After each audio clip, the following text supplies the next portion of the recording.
Thank you everyone for joining us today.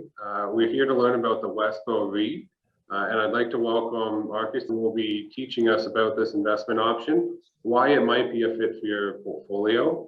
And if you do have any questions, you can reach out to your private wealth advisor after this webinar or video, and we'll be happy to go through those questions with you. And with that, I'll turn it over to Marcus to get started. Awesome. Thanks, Corey, for the introduction. And yeah, thanks for the opportunity to share a little bit about Westbow Capital's offering to invest into our real estate investment fund that focuses on residential rentals across Western Canada. A little intro on myself. I'm the investor relations manager here with Westbow. So yeah, really thrilled to share about our offering. So we do have an offering memorandum that's available that gives all the details and risks and specific details about this fund itself. I do want to kick it off with a little discussion about what's going on in the current economy in regards to inflation. It's on a lot of people's minds these days, just in, everyday people finding that the cost of gas is going up, the cost of groceries are going up, and particularly as investors, we have to look for a way to protect ourselves against inflation. So historically, we've found that real estate can actually be a great hedge against inflation, because looking at this chart, it shows that on the bottom of the screen there, it shows the CPI inflation, and then it shows that house prices have actually outpaced CPI inflation dramatically. So over the last 22 years, we've seen that house prices have increased by about 321%. So essentially more than tripled. So we just see the residential real estate market as a place where a hard asset that, as money gets devalued with inflation, we can protect ourselves with investing in the residential real estate asset class. So a little bit about the Westbow group of companies. We were originally founded back in 1977 by Dick Westering. So it's a second generation family owned business. Now Dick has his sons working in the business. Nick Westering has taken over as the CEO of the group of companies. And from starting off as just a small builder back in 1977, over the next 40 plus years, have really expanded the group of companies into diverse offerings, primarily focusing on residential properties from the development and management of rentals throughout that time period. And to now where we are today, the group's managing over $650 million worth of assets, and we have over 200 employees, and those numbers continue to grow as we continue to make further acquisitions and expand our companies. So a little bit about the fund offering. We allow for the opportunity for investors to directly invest into our fund that has the purpose of going out and acquiring and managing residential rental properties.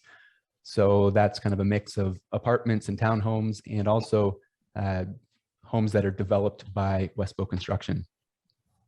So some of the advantages of investing with a fund structure like ours is that it's tax efficient. So typically, if you're going and buying a rental property for yourself, there's no option to actually put it into a TFSA or RRSP. So whereas our fund is eligible for that, allowing investors to already have a tax savings vehicle like that are saving up for retirement, they can benefit from some of those tax savings and be able to be exposed to the real estate market. Next would be professional management. So that's why I talked a little bit about the history and background of the Westbow Group. The Westerings, they've been in the real estate business for over 40 years, got a lot of experience and learned a lot of lessons over the years. So they can effectively manage a portfolio well. So then you don't have to go out and have all the hassles of managing properties yourselves. You can rely on an experienced team to go and do the hard work for you to earn a return. The next would be pooled investments. So that's coming together with a group of investors. So rather than coming up with a big down payment on your own and trying to buy one property, now you can come with potentially a smaller amount. Our minimum investment is $6,000, and then get exposure to a large diversified portfolio of numerous properties rather than just buying one on your own. So that diversification can also help mitigate some risks because it's spread across numerous properties in numerous provinces. So you're not just exposed to one property, one location. The next aspect that we're I'm excited about in this fund is that there's a trust and a limited partnership. So I talked about the tax efficiency of being able to invest in the trust with a TFSA and our RSP. Next would be the limited partnership, which is quite effective for individuals that might have a business, have a holding company, and want to find a ways to have generate strong after-tax returns through their business. Rather than taking it out of their business, they can actually keep it in their holdco or in their business and invest directly into limited partnership. And then that allows, well, the limited partnership generates active business income. So now the holdco or the business will get taxed at their lower corporate tax rate rather than getting taxed at the higher passive income tax rate. So some benefits there for individuals with businesses.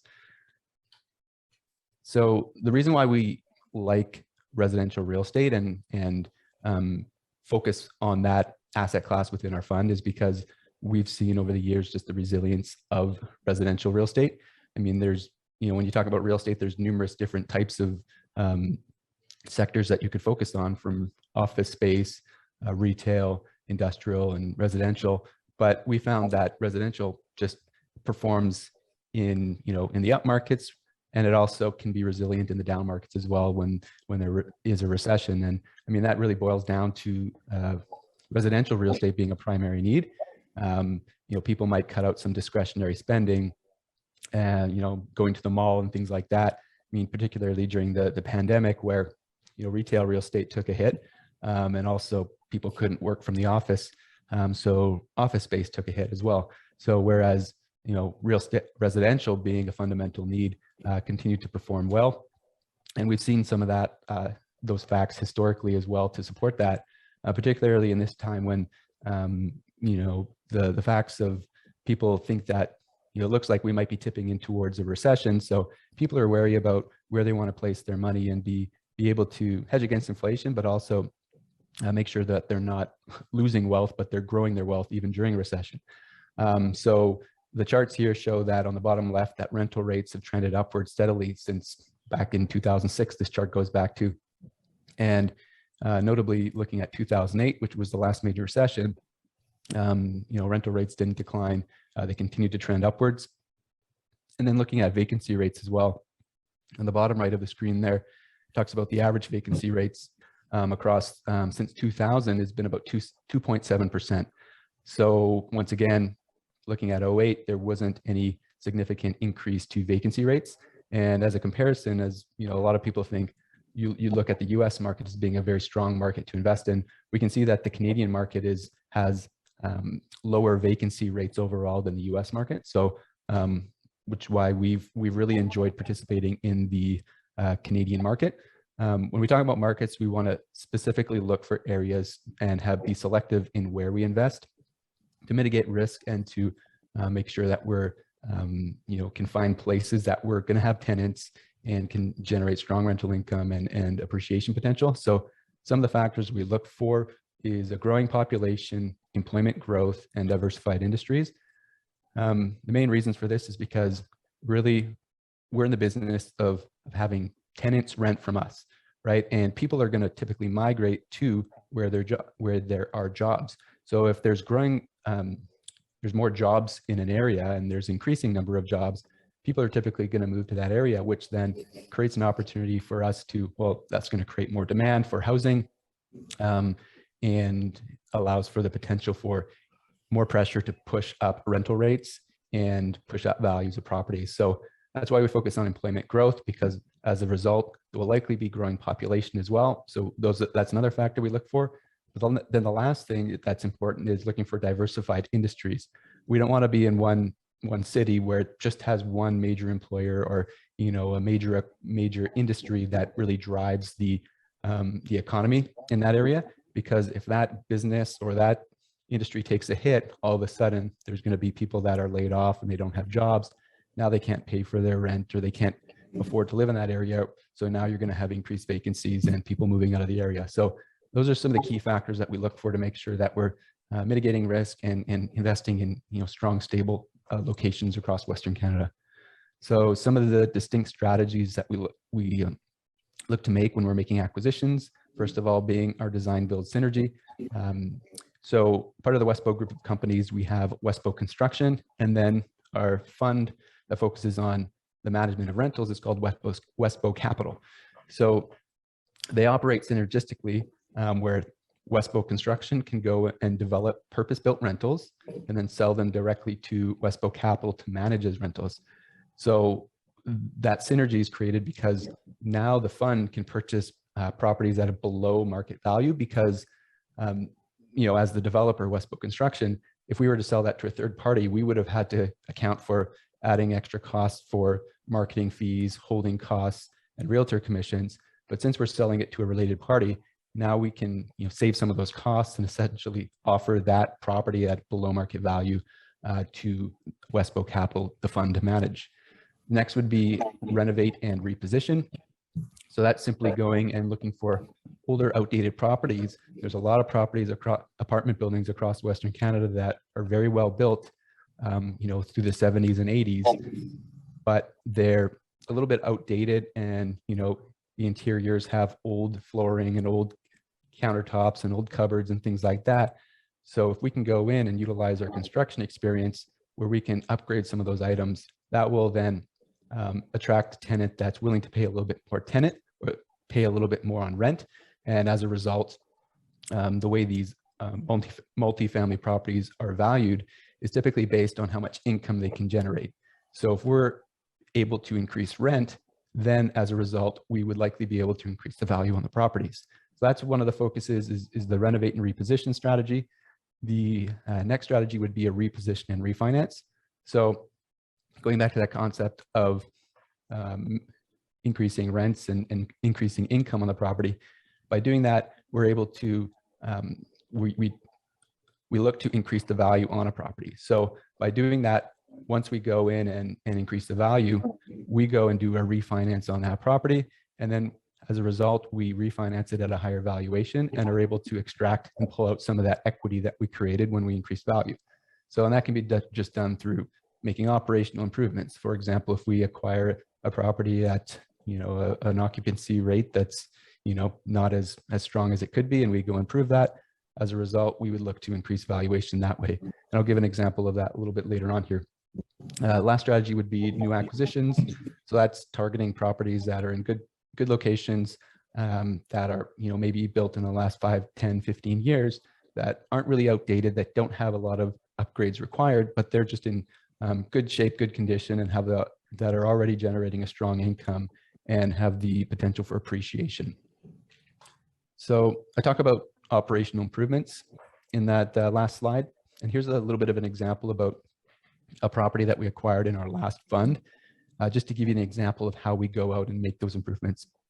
So as you can see on this chart, we had the vacancy rate was hovering around about 7% on average for a number of months in a row. But we saw there was a lot more potential in this property, and it wasn't being optimized the performance. So we decided, well, it was being managed by a third-party property manager, a very well-known property manager, but they weren't performing as well as they should have been. So we decided to take over the in-house property management with ProKey Living, which is the property management company that we own and manage and operate. So we took that over in June of 2021. And as you can see on that chart, just within a month, we were able to decrease vacancy from 7.8% down to 0.9%. So essentially there was one unit vacant in the building, and that was for the show suite that was used to show tenants, potential tenants that wanted to rent there, what the building was like. But since we had no units vacant at that time, the only unit vacant was the show suite. We decided to rent that out as well. So in the next month, we then had 0% vacancy. So just an example of how we can make optimize the performance of a property by making those types of improvements. So here's some of the examples in action of those different types of acquisitions we make. And these are actual properties that we've acquired into the fund to date. So this property in Saskatoon fits the renovate and reposition strategy. So, it's a 116 unit property built in 1979 and 80. And it had below market rents. It had outdated interiors, and just, some of the systems that were in place on how it was being managed, we saw some inefficiencies there.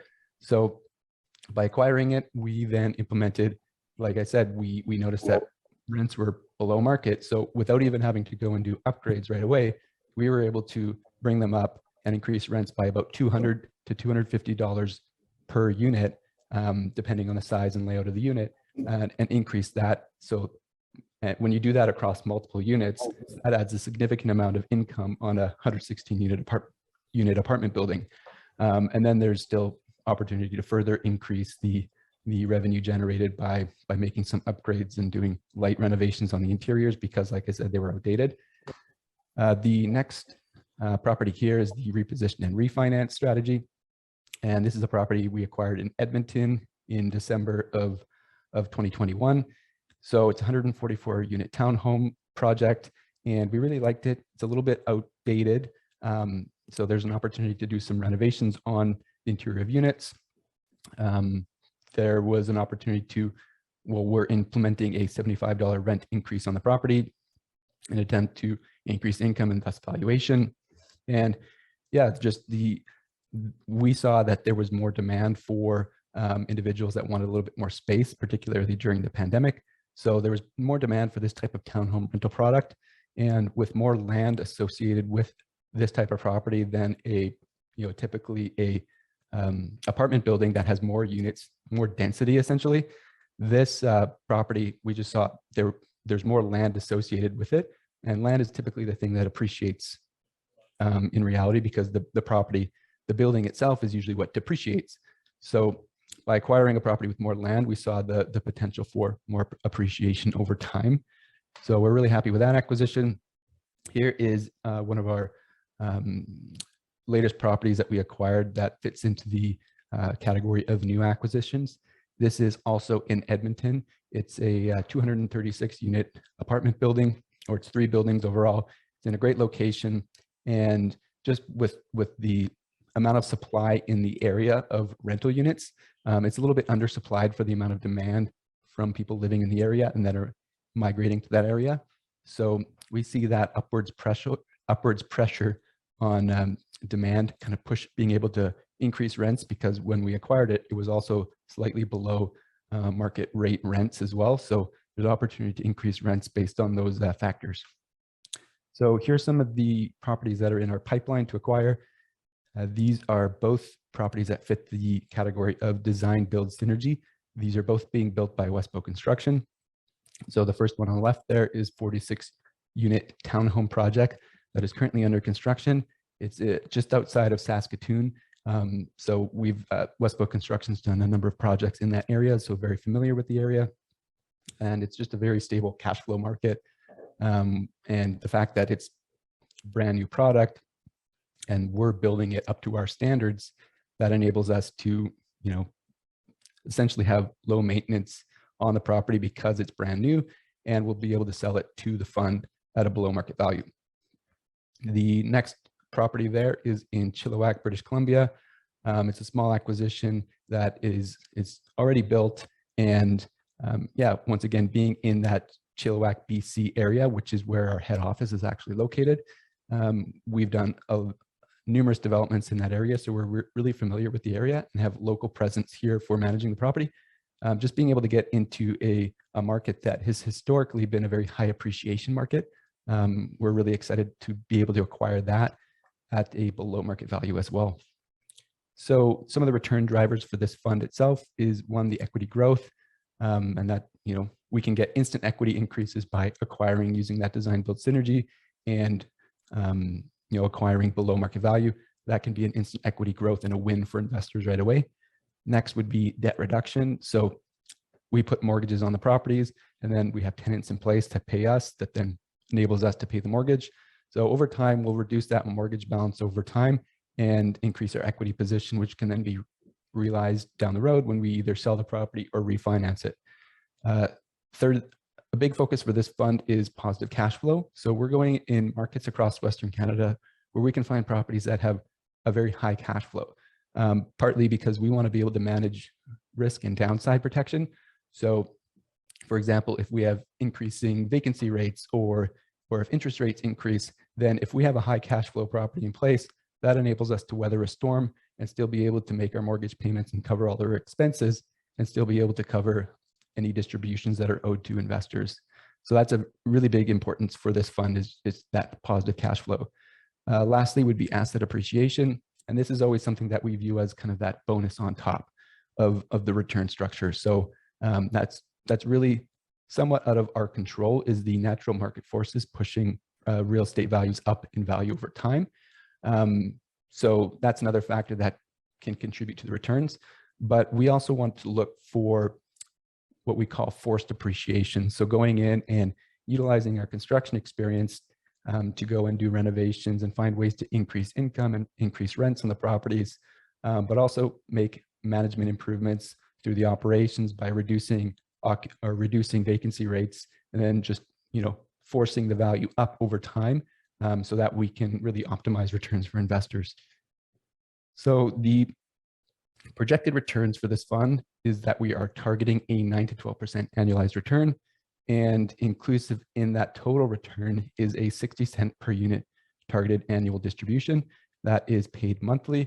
So what that means in terms of percentage for the distribution is that the exact percentage annualized depends on what unit price you invest at.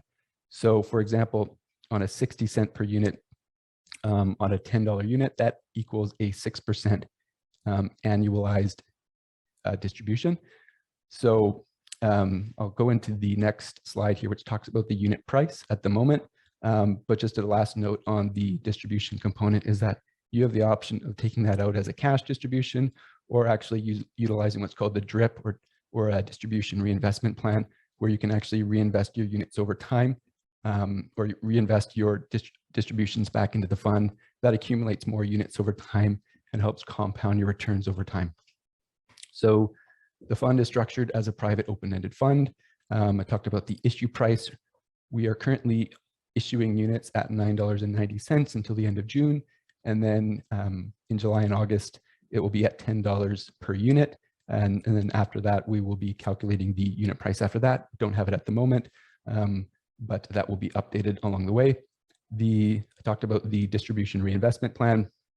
So one thing I didn't mention there is that if you select that option and you're reinvesting, you're actually repurchasing units, not at the current net asset value or fair market value of the unit. You're actually purchasing them at a 3% discount.